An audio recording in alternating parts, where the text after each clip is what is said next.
In the peaceful village of Umuagu, where maidens once danced in the moonlight and children played around the riverbank, there lived a hard-working girl named Ebele. She was humble, beautiful, and known for her kindness. Her mother, Mama Nena, had raised her alone since her husband died. But one year, darkness entered Umuagu in the form of one man, Odogwu, the richest man in the village and the most feared. His wealth came from places no one understood, and the charms around his neck were said to whisper at night. And the people spoke softly, "Odogwu has returned with something evil."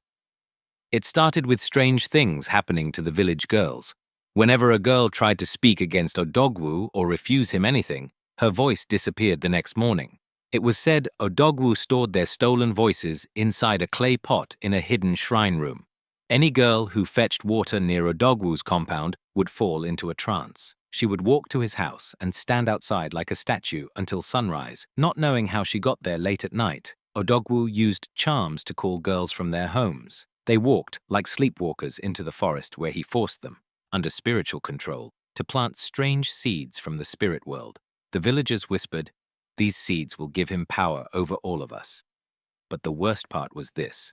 Because Odogwu punished any family that questioned him, a mother who complained would find her roof collapsed the next day. A father who protested woke up to all his livestock gone. Children cried at night out of fear, and so the village girls lived in silence, fear, and confusion. One day, Odogwu saw Ebele at the market and decided she would be his next possession. Mama Nena trembled. "Ebele, we must hide you." But Ebele stood firm. "No, mother. If we hide, he will still destroy this village." That evening, Odogwu sent his guards to take her by force. Ebele fled with her friend Ozioma, who led her through the back road of the forest to the shrine of Dibia Okonkwo, the most powerful seer in the region. When they arrived, the seer was already waiting, eyes glowing like burning coal. "Ebele, daughter of Nena, your cry has reached the spirits already." She knelt down.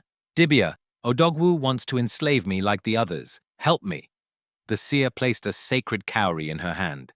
"Before the evil of Odogwu destroys this village entirely, you must go to the river of echoes at dawn, stand in the water, cry for help. If your heart is pure, the river spirit will answer." At dawn the sky was gold and quiet. Ebele stood at the river of echoes, closed her eyes, and lifted the cowrie. Her voice shook as she cried, "Great spirit of the river, hear my cry, hear the cry of every girl Odogwu has enslaved. Help us!" The river began to swirl, water glowed blue. The wind stilled. A voice rose from the deep. "Your cry is pure. Return home. When evil strikes, justice will rise with you." A warm power filled Ebele's body. When Ebele returned to the village, she found a crowd gathered. Odogwu and his guards stood before her home. Mama Nena knelt, crying. Odogwu pointed at Ebele. "You will follow me today. No river, no mother, no spirit can save you." Ebele stepped forward boldly. "I fear you no more." The villagers gasped. Odogwu lifted a charm, ready to strike, but a mighty wind suddenly roared through the village. Thunder crashed, the ground trembled. The clay pot inside Odogwu's shrine, the one holding the girls' stolen voices, shattered into pieces immediately. Every girl regained her voice. The curses on the river lifted. The seeds in the forest turned to ash. Odogwu's power broke like dried grass. A deep voice echoed from the sky. "The cry of the innocent has been heard." Lightning struck beside Odogwu. His guards fled in terror. Odogwu fell to his knees, shaking. Forgive me, he cried. But the elders stepped forward. "Odogwu, you brought darkness to this land today. You are banished to the evil forest of Ogwachi." He was dragged away, screaming, into the cursed forest, never to return.